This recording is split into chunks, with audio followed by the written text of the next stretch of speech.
നമസ്കാരം, ഇൻസൈഡിലേക്ക് സ്വാഗതം. സംസ്ഥാനത്തെ ബാർ ഉടമകളിൽ നിന്നും നികുതി വരുമാനമായി പിരിച്ചെടുക്കേണ്ട 200 കോടി സർക്കാർ വേണ്ടെന്ന് വെച്ചു. 606 ബാർ ഉടമകൾക്കാണ് ഇതിന്റെ നേട്ടമുണ്ടായിരിക്കുന്നത്. ചരിത്രത്തിലെ ഏറ്റവും വലിയ ഇളവാണ് സർക്കാർ നൽകിയിരിക്കുന്നത്. കോവിഡ് കാലത്ത് പോലും ഇത്രയധികം ഇളവ് നൽകിയിരുന്നില്ല. ആദർശധീരനായ ധനമന്ത്രി KN ബാലഗോപാലിന്റെ നിർദ്ദേശാനുസരണമാണ് ഇളവ് അനുവദിച്ചിരിക്കുന്നത്. പഞ്ചനക്ഷത്ര ഹോട്ടലുകൾക്ക് വരെ ഇളവുകൾ ബാധകമാണ് എന്നതാണ് രസകരമായ കാര്യം. കഴിഞ്ഞ വർഷം അനുവദിച്ച ഇളവാണ് ഇക്കുറിയും അനുവദിക്കുന്നതെന്നാണ് സർക്കാർ വിശദീകരണം. കോവിഡ് കാലത്ത് പൂട്ടിപ്പോയ ബാറുകളും കുടിശ്ശിക അടയ്ക്കാനുണ്ടെന്നും ഇവർക്ക് വേണ്ടിയാണ് സൗജന്യം അനുവദിക്കുന്നതെന്നുമാണ് സർക്കാർ വിശദീകരണം. എന്നാൽ പഞ്ചനക്ഷത്ര ബാറുകൾക്ക് വരെ സൗജന്യം നൽകി കോടികളുടെ അഴിമതിക്കാണ് സർക്കാർ നീക്കം നടത്തുന്നത്. ഇളവുകൾ സർക്കാരിന്റെ കോടികളുടെ നഷ്ടമുണ്ടാക്കും. KGST നിയമത്തിലെ സെക്ഷൻ 5(2) പ്രകാരം ആകെ മദ്യവിൽപ്പനയുടെ 10% വിറ്റുവരവ് നികുതിയായി സർക്കാരിന് നൽകേണ്ടത്. ഇത് അടച്ചില്ലെങ്കിൽ റവന്യൂ റിക്കവറി നടപടികളിലേക്ക് കടക്കാം. ഒരു പെട്ടിക്കടക്കാരൻ നികുതി അടച്ചില്ലെങ്കിൽ റവന്യൂ റിക്കവറി നേരിടേണ്ടി വരും. എന്നാൽ ബാറുകളുടെ സമ്മർദ്ദത്തിന് വഴങ്ങിയാണ് വിറ്റുവരവിലെ കുടിശ്ശിക സർക്കാർ വേണ്ടെന്ന് വെക്കുന്നത്. ഇക്കഴിഞ്ഞ ബജറ്റിൽ 2005-06 മുതൽ 2020-21 വരെയുള്ള കുടിശ്ശിക തീർക്കാനാണ് സർക്കാർ പദ്ധതി പ്രഖ്യാപിച്ചത്. കുടിശ്ശിക 10 തവണയായി അടയ്ക്കാനും പിഴത്തുക ഒഴിവാക്കാനും തീരുമാനിച്ചു. നികുതി കുടിശ്ശിക അടച്ചാൽ പിഴയ്ക്ക് പുറമെ പലിശയുടെ പകുതി കൂടി ഒഴിവാക്കാനാണ് സർക്കാർ തീരുമാനം. വർഷം 600 കോടിയാണ് ബാറുകളിൽ നിന്ന് വിറ്റുവരവായി സർക്കാർ പിരിച്ചെടുക്കുന്നത്. ഇതിൽ നിന്നാണ് 200 കോടി വേണ്ടെന്ന് വെക്കുന്നത്. അപ്പോൾ എത്ര കോടി കമ്മീഷൻ കിട്ടും? ബാറുകാർക്ക് 2005 മുതൽ 2021 വരെയുള്ള കുടിശ്ശികകൾക്ക് ഫിനാൻസ് ബില്ലിൽ ആംനസ്റ്റി, പിഴ, പലിശ എന്നിവയിൽ മേൽ വൻ ഇളവ് പ്രഖ്യാപിച്ച് ഗസറ്റ് വിജ്ഞാപനം പുറത്തിറങ്ങിയതും കഴിഞ്ഞ ദിവസമാണ്. 2005 മുതൽ വകുപ്പ് നടത്തിയ ബാർ പരിശോധനകൾ അപ്രസക്തമാകും. ആദ്യമായിട്ടാണ് സംസ്ഥാനത്ത് ബാറുകൾക്ക് ഇങ്ങനെ ഒരു ആംനസ്റ്റി നൽകുന്നത്. സർക്കാരിന്റെ ബാർ മുതലാളിമാർ നൽകേണ്ടിയിരുന്ന നികുതി കുടിശ്ശിക വരുത്തിയവർക്ക് അത് പൂർണ്ണമായും അടയ്ക്കാതെ വലിയൊരു തുക ഒഴിവാക്കി നൽകാനാണ് നീക്കം. ഇതോടുകൂടി ബാർ മുതലാളിമാരിൽ നിന്ന് ഖജനാവിൽ എത്തേണ്ട നികുതി പണത്തിൽ ഗണ്യമായ കുറവുണ്ടാകും. സ്വതവേ പണമില്ലാത്ത ഖജനാവിലേക്കുള്ള വരുമാനം ഒഴിവാക്കി സർക്കാർ മദ്യ വ്യവസായികൾക്ക് കോടികൾ ലാഭമുണ്ടാക്കുന്ന നടപടിയാണ് സ്വീകരിക്കുന്നത്. 2016 അബ്കാരി പോളിസി പ്രകാരം കോവിഡ് കാലത്ത് ചെറിയ ഇളവുകൾ മാത്രമാണ് മുൻപ് നൽകിയിട്ടുള്ളത്. ഇപ്പോൾ ഇത്രയും വലിയ ഇളവ് നൽകുന്നതിന് പിന്നിൽ തെരഞ്ഞെടുപ്പ് ലക്ഷ്യമിട്ടുള്ള ഫണ്ട് പിരിവാണെന്ന ആരോപണം ഉയരുന്നുണ്ട്. കൃത്യമായി റിട്ടേൺ ഫയൽ ചെയ്ത നികുതി ഒടുക്കാത്ത ബാറുകൾക്കും പലിശയിൽ 50% പിഴയിൽ പൂർണ്ണമായും ഇളവ് ലഭിക്കുന്നതിനാണ് വഴിയൊരുങ്ങുന്നത്. ഇത് കൃത്യമായി നികുതി അടയ്ക്കുന്ന ബാറുകാരെയും അതിൽ നിന്ന് പിന്തിരിപ്പിക്കുന്ന നടപടിയാണെന്ന് വിലയിരുത്തുന്നുണ്ട്. സംസ്ഥാനത്ത് 801 ബാറുകളാണുള്ളത്. ഭൂരിഭാഗം ബാറുകളും കുടിശ്ശിക വരുത്തിയെന്നാണ് സർക്കാർ കണക്കുകൾ വ്യക്തമാക്കുന്നത്. നികുതി റിട്ടേണുകൾ ഫയൽ ചെയ്യാത്ത 198 ബാർ ഹോട്ടലുകളുണ്ട്.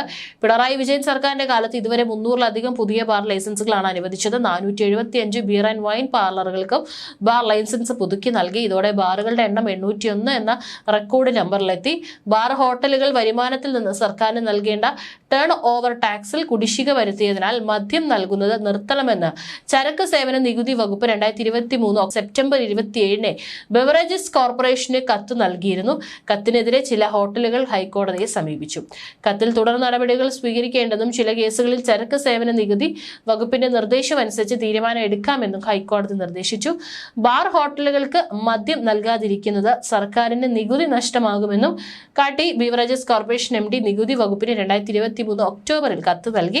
കോട്ടയം ജില്ലയിലാണ് നികുതി കുടിശ്ശിക വരുത്തിയ കൂടുതൽ ഹോട്ടലുകൾ ഉള്ളത്. നികുതി റിട്ടേൺ യഥാസമയം ഫയൽ ചെയ്യാത്ത കൂടുതൽ ഹോട്ടലുകൾ തൃശ്ശൂരിലാണ്. നിയമപ്രകാരം എല്ലാ മാസവും റിട്ടേണുകൾ ഫയൽ ചെയ്യണം. വർഷാവസാനം വാർഷിക റിട്ടേണും ഫയൽ ചെയ്യേണ്ടതുണ്ട്.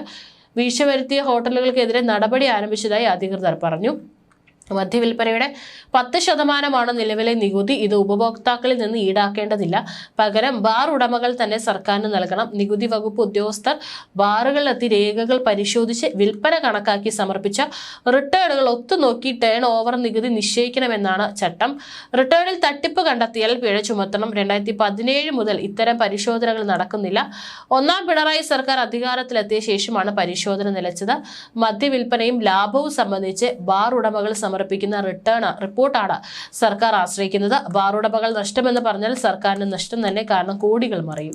ബാർ ലൈസൻസ് പഞ്ചനക്ഷത്ര ഹോട്ടലുകൾക്ക് മാത്രം നൽകിയ 2016-17 29 ബാറുകളിൽ നിന്നായി 300 കോടിയാണ് ടേൺ ഓവർ നികുതി പിരിച്ചത്. ഇത് ഉമ്മൻചാണ്ടി സർക്കാർ തുടങ്ങി വെച്ചതാണ്. പിണറായി വന്നതോടെ കണ്ണടച്ചു. നിലവിൽ 801 ബാറുകൾ സംസ്ഥാനത്തുണ്ട്. എന്നാൽ 600 കോടി പോലും വരുമാനം ലഭിക്കുന്നില്ല. ഈ സമയത്ത് നിരവധി തവണ മദ്യത്തിന്റെ വില കൂടി. സ്വാഭാവികമായി നികുതി കൂടുതൽ ലഭിക്കേണ്ടതാണ്. നികുതി എത്രയെന്ന് 2023 മാർച്ച് 6 റോജിയം ജോൺ നിയമസഭയിൽ ചോദിച്ച ചോദ്യത്തിന് ധനമന്ത്രി മറുപടി പറഞ്ഞിട്ടില്ല. ഇതിൽ നിന്ന് ധനമന്ത്രിയുടെ ഇടപെടൽ വ്യക്തമാണ്. ഭൂരിഭാഗം ബാർ ഉടമകളും നികുതി റിട്ടേൺ ഫയൽ ചെയ്യാത്ത സാഹചര്യം നിലവിലുണ്ട്. ബാർ ഉടമകളും സർക്കാരും തമ്മിലുള്ള ഒത്തുകളിയാണ് ഇതിൽ നിന്ന് വെളിപ്പെടുന്നത്. 24 മണിക്കൂർ സർക്കാർ സാമ്പത്തിക പ്രതിസന്ധി അനുഭവിക്കുന്നു എന്ന് വാതോരാതെ പ്രസംഗിച്ച് നടക്കുന്ന ആളാണ് നമ്മുടെ ധനകാര്യമന്ത്രി KN ബാലഗോപാൽ. അദ്ദേഹത്തിന് പൊതുജനങ്ങൾക്ക് മേൽ കുതിര കയറാൻ മാത്രമാണ് താല്പര്യം. ഉന്നതരായ ബിസിനസ്സുകാരെയും ബാർ സ്വർണ്ണക്കടക്കാരെയും തൊടാൻ ബാലഗോപാലിന് താല്പര്യമില്ല. അതേസമയം കറണ്ട് ചാർജ് അടയ്ക്കാൻ താമസിക്കുകയോ വെള്ളക്കരം അടയ്ക്കാൻ താമസിക്കുകയോ ചെയ്താൽ പാവപ്പെട്ടവന്റെ ഫ്യൂസ് ഊരാനും വെള്ളം ഇല്ലാതാക്കാനും ധനകാര്യമന്ത്രിക്ക് വലിയ ഉത്സാഹമാണ്. പാവപ്പെട്ടവരുടെ സർക്കാർ എന്ന പേരിൽ അധികാരം ഏറ്റെടുത്ത പിണറായി സർക്കാരിനെ പാവപ്പെട്ടവർ എന്ന് കേട്ടാൽ അലർജി ഉണ്ടാകുന്ന സാഹചര്യമാണ് നിലവിലുള്ളത്. നികുതി വെട്ടിപ്പ് നടത്തുന്ന ബാർ ഹോട്ടലുകൾക്കെതിരെയുള്ള നികുതി വകുപ്പിന്റെ പരിശോധനയും നിലച്ചു. സംസ്ഥാനത്തെ ഒട്ടുമിക്ക ബാർ ഹോട്ടലുകളും നികുതി വെട്ടിപ്പ് നടത്തുന്നതായി കണ്ടെത്തിയിരുന്നു.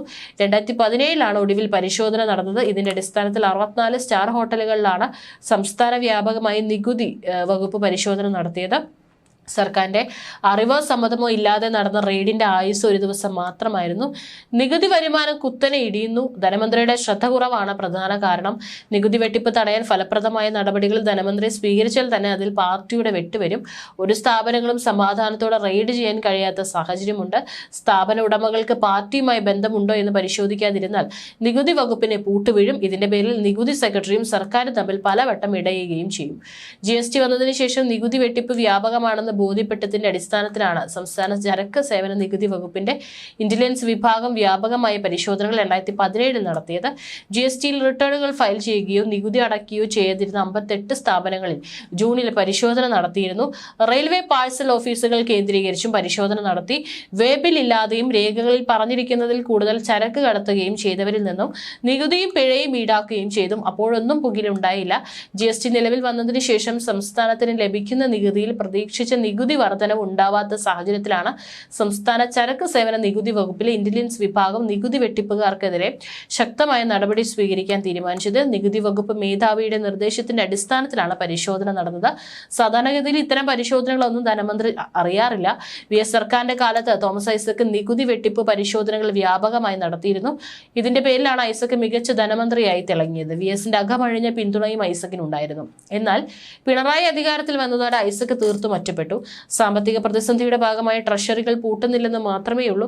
ഫലത്തിൽ ട്രഷറികളിൽ പ്രവർത്തനങ്ങൾ നടക്കുന്നില്ല. സാമ്പത്തിക ഞെരുക്കം കാരണം ബില്ലുകളൊന്നും മാറാറില്ല. അത്യാവശ്യം ചെലവുകൾ നടത്താൻ മാത്രമേ സർക്കാർ ശ്രമിക്കുന്നുള്ളൂ.